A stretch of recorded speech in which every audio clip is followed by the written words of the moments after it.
Приветствую вас, дорогие друзья, все подписчики моего канала и кому интересна тема бритья.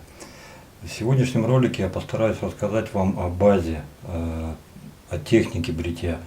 Что лучше делать, чтобы побыстрее набить руку и пуститься самому в вольное плавание.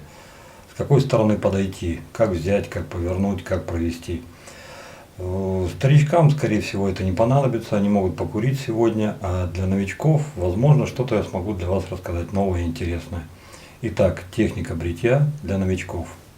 Путь.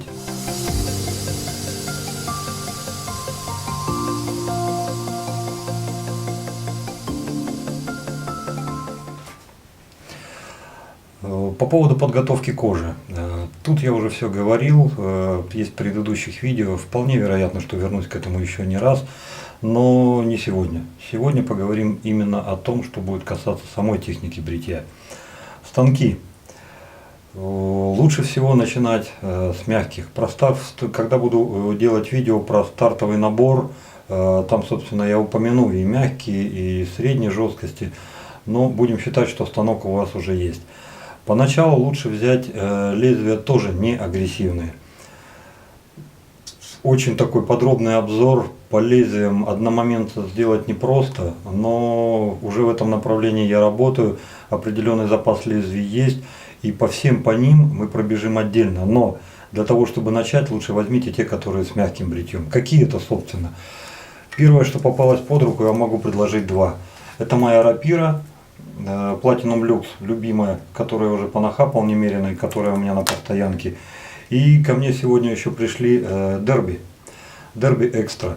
Они тоже общепризнанные лидеры, ну скажем так, в неагрессивном бритье.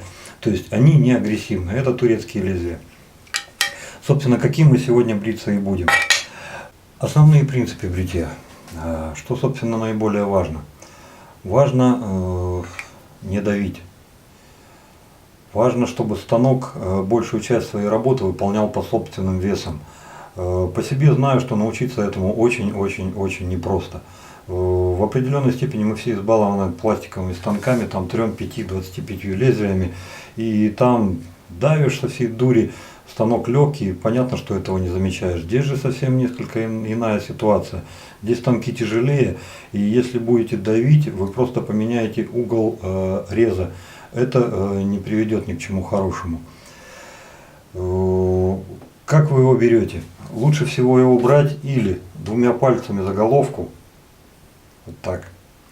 Если вам двумя пальцами неудобно, чтобы быстрее научиться, понятно, что вы так потом не будете держать. Потом вы будете брать так, как вам удобно. Но сейчас для начала или двумя пальцами так, или 3 пальцами так. Дальше. Как поставить станок правильно, чтобы он стоял, ну скажем так, достаточно грамотно. Все станки разные.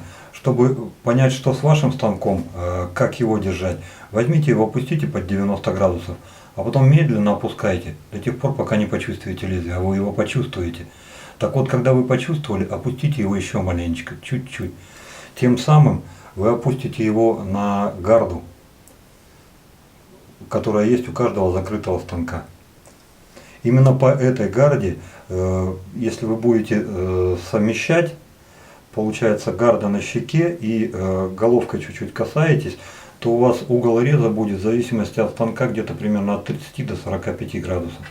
Не стоит торопиться насиловать себя и сбривать все сразу одним махом. Нет, сбривайте все постепенно, шаг за шагом. Сделали проход, идете на другой участок кожи. Проходите только по тем участкам кожи, которые покрыты пеной. Если уже по этому участку прошли, заходить на него еще раз без пены не рекомендуется. Потом, понятно, вы это будете делать, когда уже освоитесь и будете более-менее понимать, что делаете. Но поначалу, пожалуйста, не делайте этого. Работайте короткими штришками. Почему короткими? Если поначалу, ну, помните, как в рекламе, мужик стоит, бжик, и у него сразу харя вся чистая. Нет, здесь такое не проканает. Сам грешен, иногда это делаю, но сейчас я понимаю, что я делаю, и мне это вообще никак не мешает. Но когда вы будете учиться, лучше так не делайте, объясню почему. Потому что у вас лицо неровное, и когда вы будете привыкать к тому, чтобы держать всегда один и тот же угол, Вам, знаете, как у танка гироскоп, ствол, вот так вот. Танк скачет, а ствол прямо стоит. У вас здесь ваш гироскоп, это кисть, предплечье и вот эта вот часть. Если вы начнете действовать вот так, вы тут же потеряете угол. Когда бреетесь, нельзя вот так делать. Это вы сразу же все порушите. Выставили и, получается, мысленно разделили все лицо на небольшие квадратики. Каждый квадратик должен быть с ровной поверхностью. То есть вот где скула, вы его совместили, допустим, с этим местом. Где ниже скулы, вы совместили с этим. Но и там у вас получается ровная поверхность. Поэтому взяли, поставили, наклонили, поняли то, что вам нужно. И начинаете короткими стрижками именно по этому квадрату проходить. 3-4 раза сделали, прополощите станок. Если он у вас двухсторонний, нормальный, или переверните. На одну сторону больше 3-4 раз не надо, иначе вы забьете, и ничем хорошим это не кончится. Каждый раз, когда вы будете проводить по небольшому квадрату короткими стрижками, у вас рука должна двигаться от кисти до локтя, и от локтя до плеча. То есть вот в этом промежутке это ваш гироскоп. И на всем промежутке, когда вы ведете станком, угол должен быть неизменный, в какой бы точке вы ни вели. Если вы включите во все это кисть, вы порушите угол, и получится, что вы его или завалите, или сделаете более острым. Ни то, ни другое ни к чему хорошему не приведет. Именно вот так вот потихонечку, под своим весом, и начинаете, и начинаете, и начинаете. Бриться можно и нужно только острым лезвием. Как только вы почувствуете, что вы бреетесь, и лезвие тянет, закусывает, выкиньте его. Выкиньте, не мучайтесь, возьмите лучше другое. Как можно бриться? Можно бриться по росту волос. Допустим, вот волосы у вас растут сверху вниз. Можно бриться по росту волос. Можно бриться перпендикулярно росту волос в ту или в иную сторону. И можно бриться под углом к росту волос в ту или иную сторону. И последнее. Можно бриться против шерсти. Это все те способы основные, которые существуют. Перед тем, как начнете всем этим заниматься, постарайтесь хотя бы чуть-чуть отрастить бороду и походите ее, потрогайте, пощупайте, где проводите, у вас нормально идет, где наоборот, у вас как бы чувствуете, что против шерсти. Так вы хотя бы чуть-чуть поймете, где и как у вас что растет, и вы поймете вот эту вот карту своего волосяного покрова. У каждого человека она индивидуальна, и у каждого человека все это растет по-разному совершенно. Поэтому чем быстрее вы поймете, как у вас растет, тем лучше для вас, тем быстрее вы будете бриться и комфортнее. Сегодня на дворе уже давно не 19 век, и в интернете вы легко можете найти интерактивную карту роста волос на мужском лице. Скачать ее, хотите распечатайте, хотите есть онлайн интерактивные, там вы будете просто свои пометочки делать, то есть это вам поможет. После того, как вы на первый раз в течение минуты, массируя лицо по мазкам, нанесли слой пены и сбрили его, как это вообще в принципе может выглядеть? Обычные схемы, их нет. Вы свою составите сами. У меня своя, у другого человека будет вторая, у третьего третья. Но как это обычно примерно выглядит? Если вы первый раз побреетесь по шерсти, второй раз побреетесь поперек шерсти, третий против, это, собственно, вся схема и есть. Это моя схема. У других людей может быть по-другому, в зависимости от того, какая щетина, толстая, тонкая, средняя, как она растет. То есть вообще вот все вот эти вот индивидуальности, у этих людей может картина быть совершенно другой. Первый он пойдет по шерсти, второй он пройдет поперек в одну сторону, а третий он пойдет поперек в другую сторону. И это им бывает достаточно. Бывает наоборот, бывают люди, которые бреются, допустим, под углом. То есть первый он проходит по, а второй под углом так, а третий под углом так. И все, ему этого достаточно. Знаю людей, не мое, не подходит, но тем не менее есть такие люди, которые бреются сразу же против шерсти. То есть вот он намылился и против шерсти раз прошел. Если ему этого недостаточно, то он проходит второй раз и все, и он уже чистенький. Как правило, но это люди уже или профессионалы, или у которых практически ничего не растет, то есть пушок какой-то, чтобы, знаете, на легкую сбрить.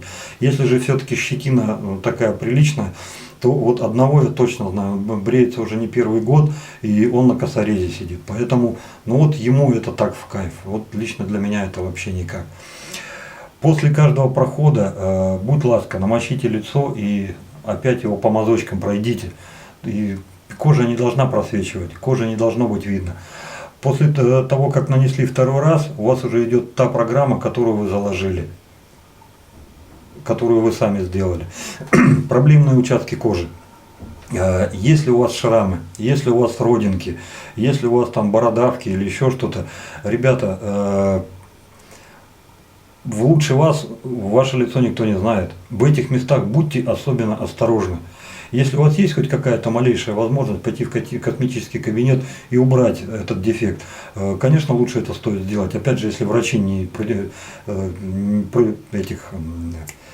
никаких рекомендаций не дают, что не трогай. А если нет, просто аккуратно оббревайте это место. Все проблемные места – это под носом, уголки губ, под губой. Вот это вот место, кадык. Каждый раз, когда вы его бреете, ребят, не стесняйтесь делать рожи, гримасничать. Это все вам будет помогать. Если вы начинаете под носом, оттяните верхнюю губу на зубы, натяните. И аккуратно вот так вот сверху раз все убрали. Если вы бреете уголки губ, когда вы сверху спускаетесь, вытяните губы.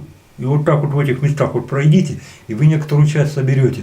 Опять же, если вы под губой бреете, вот этот ежик убираете, возьмите нижнюю губу и на зубы натяните. Ваш все откроется, волос стопорщится.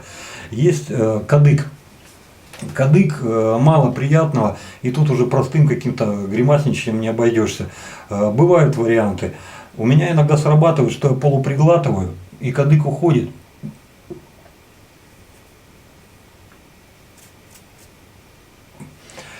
Не всегда получается. Иногда хоть заглотайся, блин, а он не заглатывается. Ну и что тут будешь делать? Тогда приходится вот так вот как-то вот берешь, индюка из себя корчишь, и вот это вот все собирается, и потихонечку там брым-брым-брым-брым-брым, и пошел. Есть еще такие участки, где выеживаться-то особо и не надо. Просто взяли вот так вот тихонечко, вот так вот натянули, тихонечко натянули. Почему я делаю акцент на тихонечко? Здесь главное не перебздеть. Потому что если натянете сильно, может получиться такая конфузия, что вы возьмете и оголите корни своих волос. И тут с дуру только ха, и под самый корень. Что дальше будет, вы сами знаете. Это вросшие волосы, это прыщики, бла-бла-бла, бла-бла-бла. Поэтому каждый раз, когда натягиваете, ребят, без фанатизма, так, ну, в пределах разумного, по-человечески. И, пожалуй, последнее, что я хотел бы сказать новичкам, перед тем, как сейчас начать бриться.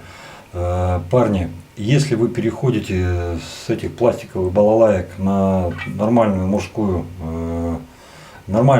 инструмент, парни, не торопитесь. Поспешишь, людей насмешишь. Первую неделю, возможно полторы, возможно две, постарайтесь бриться только по росту волос в 2-3 этапа. Никаких вот этих вот поперек, там вот наискосок, там против, нет, забудьте. Просто первую неделю, полторы, хотя бы 2-3 этапа и по шерсти, и по шерсти. В это время у вас будет главная задача не порезаться, отработать технику, чтобы у вас всегда угол был примерно одинаковый, и не заработать раздражение. Если не будете торопиться, если будете делать все правильно, у вас все получится. Прошло 1,5-2 недели, следующие 1,5-2 недели.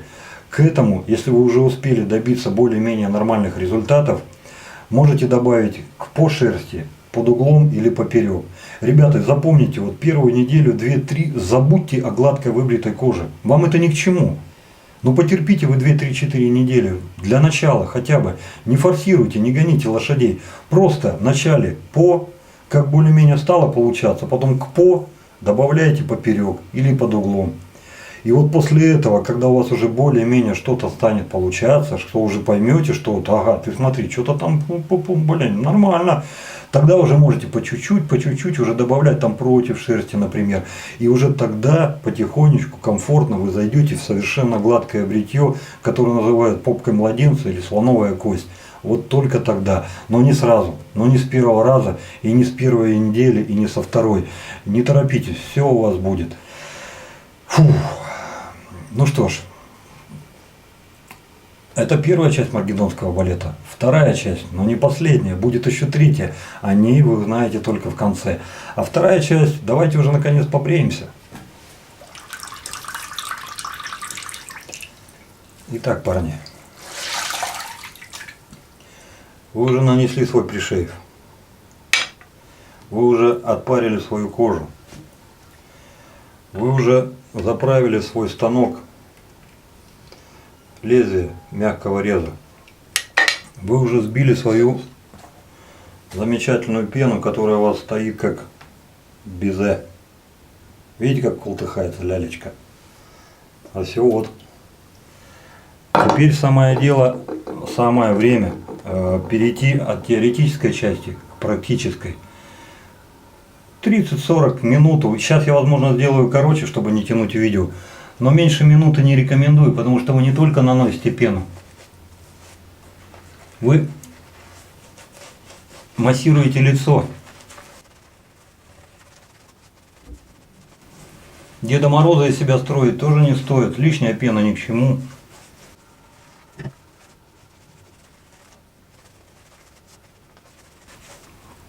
Чем скатал хорош, это не только тем, что пена теплая, но еще и прет дурниной. Ее тут на взвод солдат хватит. Смочили станок, обязательно смочили в теплой воде, без фанатизма. Мысленно разделили на маленькие квадратики, взяли за кончик и мы поехали. Под своим весом.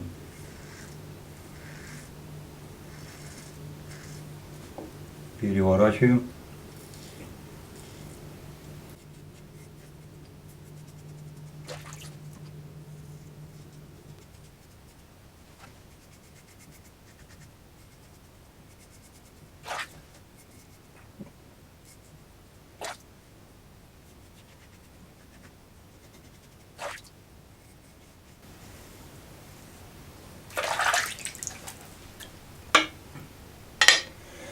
Если разобраться, у меня тут полно клочков, непробритости и прочего, но это только первый раз. После первого наносим второй. Чуть-чуть смочим кожу.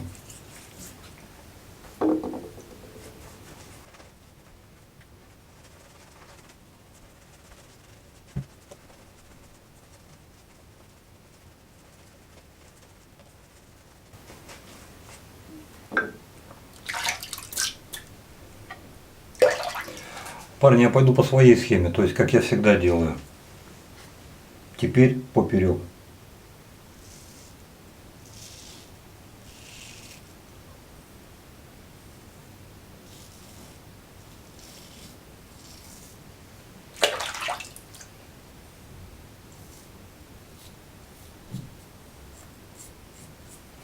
Маленькая тонкость. Я прекрасно знаю, что у меня вот здесь вот с волосами беда.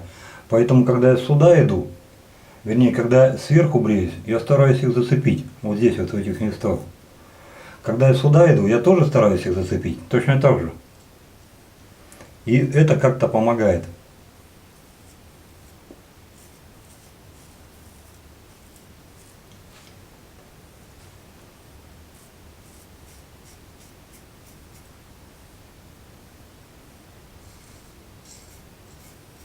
Тупанул, парни.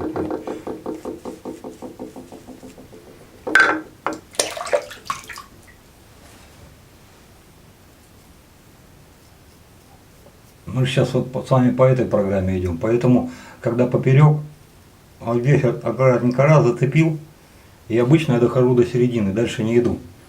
Здесь вот так выставил. И здесь.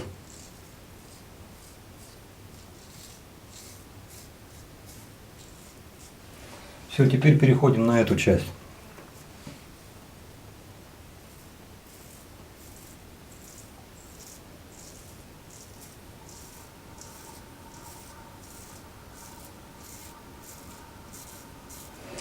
Лучше ваших проблемных зон никто не может знать. Я вот за себя точно знаю. Вот здесь вот у меня очень-очень неприятное место. Оно ровное, нет никаких дефектов, но почему-то именно там чаще всего я режусь. Вот нигде, а вот там режусь. Почему, не знаю, загадка, но вот у меня так. Поэтому, зная за ваши места, ребята, осторожнее там. Так, так, так.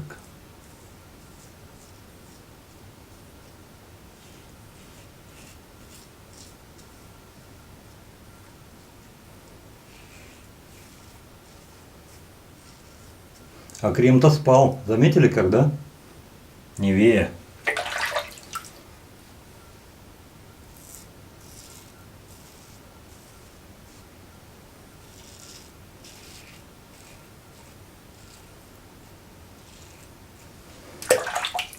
Ну ничего, мы не дадим ей обосраться. Мы сейчас еще маленечко забьем. Вот так, и все будет хорошо.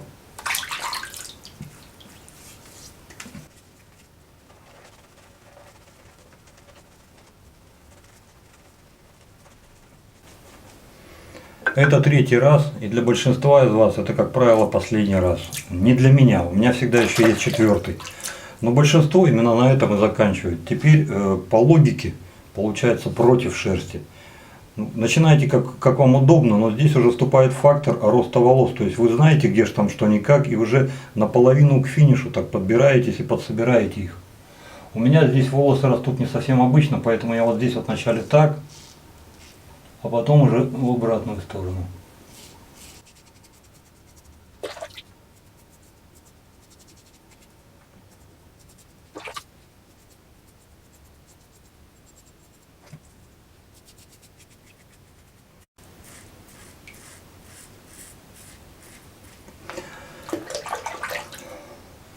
И вот оно последнее.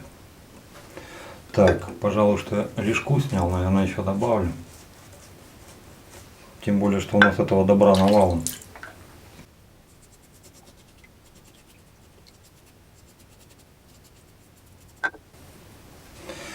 Ну так и вот, последний, завершающий для меня. Тут уже мазаться совершенно ни к чему, потому что я точно знаю, где у меня, как правило, остается. И это уже лекальная операция, то есть, как, знаете, как конечная. На конечной, когда это будет у вас, второй, третий или четвертый раз, знаете вы, но как бы там ни было, мы стараемся как можно нежнее проходить, знаете, как перышко, так, знаете, как пумс, так еле коснулся. Те люди, у которых есть станки с регулирующей головкой, они даже иногда мягкости так чуть-чуть добавляют. Вот был, допустим, на тройке, на двойку спускается, был на двойке, на единичку, чтобы так чуть-чуть, чуть-чуть, вот прям.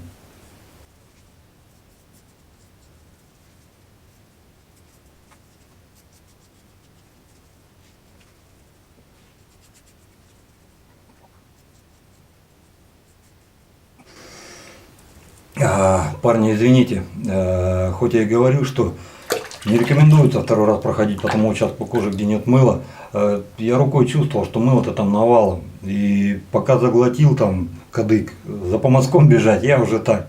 Ну нормально, короче, нормально. Ну вот и все. Вот мы с вами и красавцы. Парни. Знаю, что после бритья самое лучшее льдом пройтись, холодной водой, холодным полотенцем. Это освежает, снимает напряжение с кожи, закрывает поры. Знаю, мой выбор это горячее полотенце. Люблю, блин, знаете, как вот в нирвану какую-то погружаешься и просто балдеешь. Но мы не об этом, сегодня у нас техника бритья. Итак, последние вещи вы сделали, побрились. Если вам, новички, удалось побриться без раздражения, без порезов и с более-менее комфортным бритьем, пускай не чистым, но вы не порезались, и у вас нет раздражения, и у вас что-то более-менее идет. Ребят, вы на верном пути. Как только начнете торопыжничать, как только начнете, да, блин, ну ладно, я тут тогда, что там 3 недели, да, за 3, нет. Физиология, ребят, не пролезет. Ну, накосячите, просто расфигачите, расхерачите себе фейс и лицо. Хорошего ничего не будет. Не торопитесь, ваше от вас не уйдет. Самое главное. Один раз видел на немецких форумах, как буржуины восхваляют, ой, там, ой, там кипятком брызгали во все стороны. Цена 3 копейки. Не удержался, пошел купил. Вот сейчас хочу попробовать.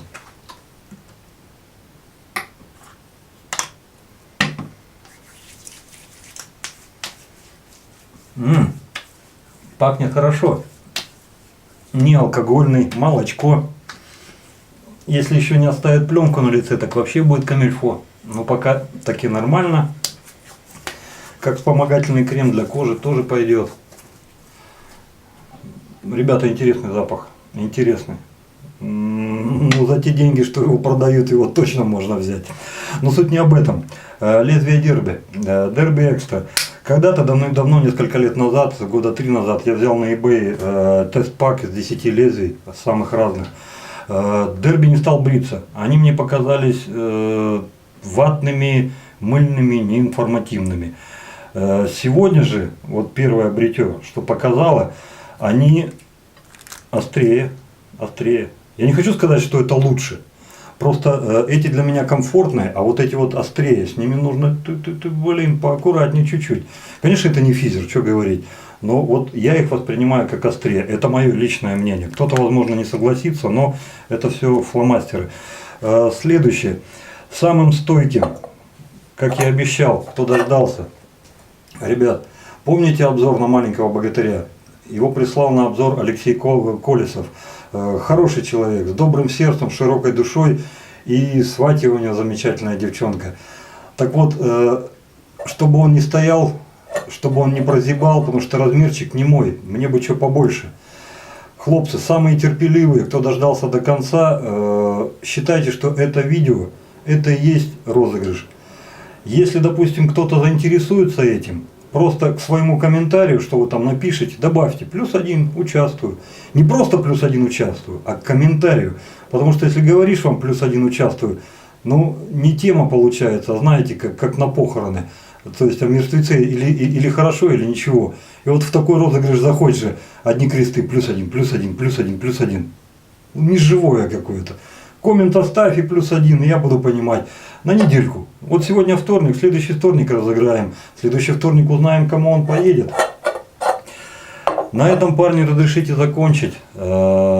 Надеюсь, хоть чем-то смог вам помочь, хоть чуточку чего-то дал.